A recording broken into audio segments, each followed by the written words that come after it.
Fala galera, vamos dar prosseguimento aqui nos nossos estudos sobre movimentações tectônicas, sobre movimentos, né? Os variados tipos de movimentos. Aqui você já tem essa clareza, né? Que a crosta terrestre é dividida em porções diferentes, densidades, tamanhos, formas, composições químicas que se movimentam, né? E nós temos 3 movimentos básicos, né? Quando a gente fala sobre movimentação tectônica, tá legal? Então aqui, ó, nessa ilustração, a gente consegue ter essa clareza, né? Uma ilustração bem legal aqui, que a gente tem de uma forma bem didática as formas, né? Os exemplos de representação, tá legal? Então nós temos aqui os limites transformantes, os limites divergentes e os limites, né, convergentes. Vamos começar pelos limites divergentes, tá legal? Depois a gente passa para os limites convergentes e depois a gente fala por último sobre os limites transformantes, certinho? Vamos detalhar um pouquinho, falar um pouquinho sobre conceitos. Então vamos lá, vamos começar aqui. Galera, eu queria destacar para vocês o seguinte, né? Quando a gente fala sobre limites divergentes ou limites construtivos, tá bom? Eu estou me referindo a 2 formas básicas. Primeiro, vamos falar sobre a separação de placas nos continentes. E na sequência, a gente vai falar um pouquinho sobre a separação de placas nos oceanos, tá bom? Aqui eu coloquei para vocês 2 exemplos, né? 2 exemplos. Quando a gente fala sobre limite, né? De placas nos continentes, a gente está falando basicamente, né, sobre vales em rift. Tá? Aí você fala, Romulo, poxa, o que é rift, hein? Uma palavra que vem do inglês, tá legal? Uma palavra que vem do inglês e que vai fazer a designação, né? Vai fazer a referência às zonas do globo terrestre, tá legal? Onde a crosta litosfera associada, né? A gente vai ver isso um vídeo aí bacana, eu peguei uma animação aqui para facilitar esse entendimento, estão sofrendo um processo de fratura, de quebra, né, da sua estrutura rochosa. E ao mesmo tempo, além de você ter uma quebra, você também tem um processo de afastamento, criando um rift, tá bom? Aqui eu queria chamar a atenção para 2. Por que eu escolhi esses 2? Porque são 2 conhecidos aí. Acho que todo mundo vai ter tranquilidade de entender, tá bom? Então, ó, primeiramente vamos falar aqui sobre essa região aqui, ó. Beleza? O que nós temos aqui? O Mar Vermelho, né? O Mar Vermelho que liga o Oceano Índico ao Mar Mediterrâneo, legal? Aqui nós temos o Istmo, né? O Istmo de Suez. Romulo, o que é o Istmo? É uma estreita faixa de terras que liga ou 2 mares, ou 2 oceanos, ou um mar a um oceano, tá legal? Certo? E uma área extremamente importante, né? Nas aulas de geopolítica, por exemplo, não tem como falar sobre conflitos árabes-israelenses sem citar o Canal de Suez, né? Tivemos uma guerra ali em 1956, é considerado o 2º conflito árabe-israelense, onde, né, o presidente do Egito, o Nasser, né, vai nacionalizar o canal, que estava sob o controle administrativo de empresas, né, de uma parceria, de uma associação franco-britânica. Isso gerou um tumulto muito grande, um processo de conflito muito sério, juntando uma coalizão entre França, Inglaterra e Israel, bacana, avançando rapidamente sobre a península, né, do Sinai, que vocês estão vendo aí, avançando, né, sobre o território do Egito, e contamos inclusive com o envolvimento das potências nucleares, né, naquele momento. A gente está falando aí das superpotências no contexto da Guerra Fria, Estados Unidos e União Soviética, né? Beleza? Então nós temos aqui um processo de afastamento, né? Nós temos aqui um processo de afastamento, um processo, né, de formação de rift, tá bom? Então aqui no A nós temos, né, o processo de afastamento, tá bom? Onde você tem o Golfo, né, de Suez e o Golfo de Acaba sendo formado, tá legal? Tranquilo? Certo? Essa região, né, a Península Arábica, assim, só um detalhezinho só para aproveitar a matéria. Quando a gente fala de Península Arábica, né, quando a gente fala de árabe, a gente não está se referindo apenas à porção geográfica. Árabe ganha uma denominação que extrapola os limites geográficos, né? Porque a gente pega aspectos socioculturais. E o primeiro aspecto de cultura é a língua, tá? Então, quando a gente fala de Península Arábica, a gente fala de árabes. Tá legal? Então, por exemplo, no norte da África nós temos vários territórios, né? Devido ao avanço do Islã ali a partir do século VI, nós temos territórios, né, que falam a língua árabe. Só um detalhezinho, vocês sabem que eu gosto de usar exemplos, tá bom? O outro exemplo aqui importante, ponto B, olha só. beleza? No ponto B aqui, nós temos, né, o Golfo da Califórnia sendo formado. A gente vai falar um pouquinho da região da Califórnia quando nós falarmos também sobre a questão, né, de um movimento, né, tangencial ou transformante, tá? A gente vai estar falando sobre ele daqui a pouco. Eu até citei para vocês a falha de Santo André, tá bom? Mas daqui a pouco a gente fala um pouquinho sobre isso, tá legal? Então nós temos um processo de afastamento em regiões continentais, em regiões emersas, tá legal? Cara, mas assim, eu sou apaixonado em visualizações em afastamentos oceânicos, né, na formação das dorsais oceânicas. Aqui nós temos a representação. Reparem aqui, galera, que quando a gente está falando aqui de placas oceânicas, né, aqui nós temos a movimentação do magma. Reparem aqui, ó, correntes de convecção tendo direcionamentos diferentes, tá vendo? Acompanhe, por favor, aí, ó, a setinha, acompanhe, por favor, a setinha. Então nós temos movimentos de convecção, isso nós temos, né, forte pressão, há um processo de ruptura nessa região aqui, e ao mesmo tempo esse processo de ruptura é acompanhado de um processo de afastamento, formando um rift, tá legal? E aqui nós temos a liberação de material magmático. Esse material magmático vai entrar em contato com, né, a superfície mais fria, ao mesmo tempo contato com a água e consequentemente vai, né, vai se solidificando. Então a dorsal mesoceânica do Atlântico é o grande exemplo, tem relação de proximidade aí, porque está fazendo referência ao limite de placa ativa da placa sul-americana, onde o Brasil faz parte, né? O processo de afastamento aí é muito, muito importante para a geologia, inclusive local. Tá bom? Então aqui, pegando um gancho, né, da primeira aula, aqui nós temos as rochas mais recentes, e à medida que a gente vai se aproximando das regiões continentais, as rochas apresentam uma datação mais antiga, né? Legal? Rômulo, e aqui quando você está falando sobre fossa e tal, então, deixa isso que você vai entender um pouquinho quando nós falarmos sobre o movimento convergente. Eu vou citar, né, o exemplo da placa de Nazca, com a placa sul-americana num processo convergente, num processo destrutivo, tá legal? Dando origem a duas formas de relevo, né? Uma fossa abissal, uma fossa marinha, e ao mesmo tempo um processo de sorriguimento, de rugamento, dando origem aos, né, aos Andes ali, a cordilheira, beleza? Bacana, a gente vai falar um pouquinho da formação desses dois relevos. Agora vamos concentrar, né, apenas a esse aspecto aqui. Tá legal? Então a gente pode perceber, ó, o rifteamento, né, e a expansão ao longo da zona estreita criaram a dorsal mesoceânica do Atlântico, tá? Pegando aqui, ó, essa imagem, o que nós temos? De novo, ó, correntes de convecção, beleza? Muita pressão, um processo de fratura, um processo de afastamento, liberação magmática, né? Quando a gente fala da porção do Atlântico Norte, nós já temos, né, como eu disse para vocês algumas vezes, a formação já de ilhas, ou seja, estruturas de maior altimetria, legal? E aqui, ó, aqui deixa claro isso, olha só, olha o rift aqui sendo representado, olha só, um processo de afastamento, e com isso, obviamente, né, galera, nós temos vários reflexos, né, nós temos vários reflexos sobre isso, nós temos atividades vulcânicas, nós temos terremotos, né, que são distribuídos sobre essas zonas mais largas, né?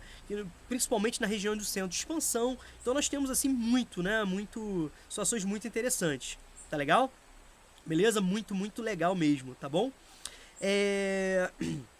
Certinho? Eu queria apresentar para vocês, né? Antes da gente continuar, queria apresentar um vídeo aqui. Deixa eu ver se eu consigo passar para você entender a formação de um rift. Olha só que legal essa animação. Deixa eu colocar aqui para vocês, deixa eu ampliar. Acho que vai dar. Olha só que bacana. Deixa eu sair aqui da frente, tirar aqui. Pô, legal, né? Ó, pegando como referência, né, a porção africana. Olha ali, ó, olha a formação do relevo a partir de um afastamento, né? Mostrei na imagem acima o que acontece lá na Islândia. Olha ali, ó. Legal? Então aqui nós temos uma ilustração, nós temos o manto, né? Nós temos as correntes de convecção, dá uma olhada aí, o magma, né, pressionando a crosta, um processo de ruptura, beleza? É um processo de ruptura, legal? Onde a crosta e a litosfera associada estão, né, se rompendo e ao mesmo tempo elas estão um processo de afastamento. Então, um processo de ruptura acompanhado de um processo de afastamento é a formação de rift, né? Nesse caso, nós temos liberação magmática, como vocês estão percebendo, áreas vulcânicas, formando uma cadeia montanhosa, tá? Vou botar aqui de novo para vocês terem mais um acompanhamento, formando uma cadeia montanhosa, né? E com isso nós temos a formação de algumas faces, né, do relevo marinho, tá bom? Certo? Acompanhe aí agora com mais calma, para você não ter que voltar a imagem para ver o vídeo de novo. Rômulo, há uma possibilidade do avanço de uma fratura e criação de outra porção continental? Ah, né? Mas quando a gente fala de geologia, lembre-se, né, gente? Tá falando de bilhões, milhões, bilhões de anos, tá legal? Então, de novo, o magma pressionando, é um processo de ruptura, acompanhado de um processo de afastamento, formação de um rift, certo? Beleza? É uma zona, né, bastante sísmica aí, 2 bordas ativas de placas. Aqui como exemplo a gente pode pegar a placa africana e a placa sul-americana se afastando. É um processo de formação de cordilheiras montanhosas, tá legal? Beleza? Espero que vocês tenham entendido aí. E dando sequência à imagem, né? Pegando a ilustração como exemplo, nós temos aquele da Islândia, tá legal? Olha só que representação muito bacana aí do relevo. Então nós temos bastante sismicidade nessa área. Lembrem que eu citei para vocês, algumas provas também gostam, né, de fazer essa relação com a possibilidade de aproveitamento de energia geotérmica, né? É muito legal aí. Tá legal? Beleza? Aqui, deixa eu baixar aqui para vocês, ó. Deixa eu subir aqui um pouquinho, que tá muito extenso. Aqui nós temos a representação de relevos, né, marinhos. Então, assim, contrariando aquela tendência ali que antecede os anos de 1940, antes da Segunda Guerra Mundial, que acreditava-se que nós tivéssemos nos oceanos aquelas planícies, né, prolongadas, aquele nivelamento. Pelo contrário, né, as pesquisas militares, depois com grande auxílio de pesquisas de universidades, contando com equipamentos, né, modernos, navios com essa capacidade de levarem sensores, fazer um processo de sensoriamento, né, beleza? Conseguiu descobrir que o relevo oceânico também é totalmente irregular, né, apresentando formas diferentes. Então aqui, ó, pegar aqui para destacar para vocês, reparem que nós temos aqui, ó, um processo de fratura, há um processo de afastamento, tá legal? Há um processo de afastamento, um rift sendo formado, liberação magmática formando uma cordilheira, né, de origem vulcânica, conjunto de montanhas vulcânicas, não é isso? Beleza? Nós temos aqui, reparem que a gente já está falando de rochas aqui mais antigas. Reparem que à medida que eu vou me afastando da dorsal e me aproximando da região continental, eu tenho áreas rochas mais antigas, em termos geológicos, mais antigas, tá legal? E aqui, ó, menos antigas, beleza? Aqui menos antigas, escrever aqui, tranquilo? E ao mesmo tempo nós temos, né, essas formações, tá legal? Eu vou falar para vocês também de uma palavrinha legal para vocês já irem se familiarizando, hotspot. Quando a gente fala de hotspot, galera, o que acontece? Assim, temos essa nomenclatura também quando nós falarmos sobre domínios morfoclimáticos, né? Hotspot, dentro da parte da fitogeografia, são relacionadas àqueles territórios, aquelas formações vegetais muito biodiversas, com muitas espécies endêmicas, só que ao mesmo tempo ameaçadas de extinção, né? Aqui no Brasil nós temos 2 hotspots, a Mata Atlântica e o Cerrado, mas isso deixa para depois. Quando a gente fala de hotspots na geologia, a gente está falando de pontos quentes, que na verdade são liberações vulcânicas em áreas centrais de placas, né? Áreas afastadas das bordas, tá legal? Das bordas divergentes, tá bom? Beleza? Aqui nós temos uma planície profunda, abissal, né? Sempre quando você lê a expressão abissal, a gente está falando de oceânica, beleza? Talude. Rômulo, o que é talude? Talude é a transição entre, né, a plataforma continental e o assoalho marinho, beleza? Então você tem ali, né, uma estrutura escarpada. O que é escarpa, Rômulo, na geologia? A gente vai estudar também. É um relevo muito íngreme, muito abrupto, tá legal? Beleza? Que você tem uma transição muito abrupta, né, para o assoalho marinho. Aqui nós temos a plataforma continental, beleza? Que lembre-se que nós temos estruturas cratônicas que foram cobertas, né, por sedimentos ao longo do processo geológico. A plataforma continental é extremamente importante, que aqui nós temos as zonas econômicas exclusivas. Aqui no Brasil significa muita importância econômica, Não é à toa que os militares, né, chamam de Amazônia Azul, fazendo referência a uma extensão territorial em área muito próxima ao tamanho da Amazônia, com uma riqueza, né, muito grande em termos de aspectos naturais, de exploração econômica, beleza? E quando a gente fala de zona econômica exclusiva, a gente está falando dessa região de 200 milhas marítimas, né, onde o país tem autonomia, tudo bem? E a gente não pode deixar de citar atividade pesqueira, turística, atividade portuária e a questão da exploração de petróleo e gás. A gente não pode deixar de falar sobre isso, né? Então, quando a gente pensa na questão do pré-sal, né, obviamente a gente não pode deixar de falar sobre isso, né? O Brasil lutando para aumentar ainda mais a zona econômica exclusiva, né? É um debate aí muito antigo, né?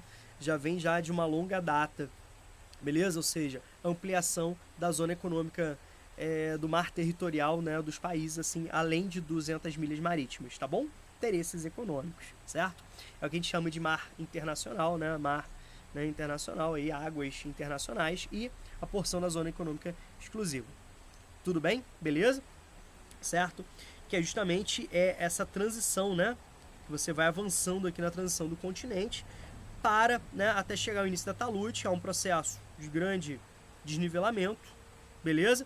Rômulo, fala um pouquinho sobre a fossa oceânica. De novo, como eu falei para vocês, vou falar sobre fossa oceânica na aula sobre movimentos convergentes, tá legal? Que tem a ver com processo de subducção, processo de enrugamento, de surgimento do terreno, tá bom? Espero que vocês tenham entendido aí, tenha ficado claro para vocês. Daqui a pouco a gente volta aí falando um pouquinho sobre áreas de movimentos convergentes, tá bom? Então dei 2 exemplos para vocês.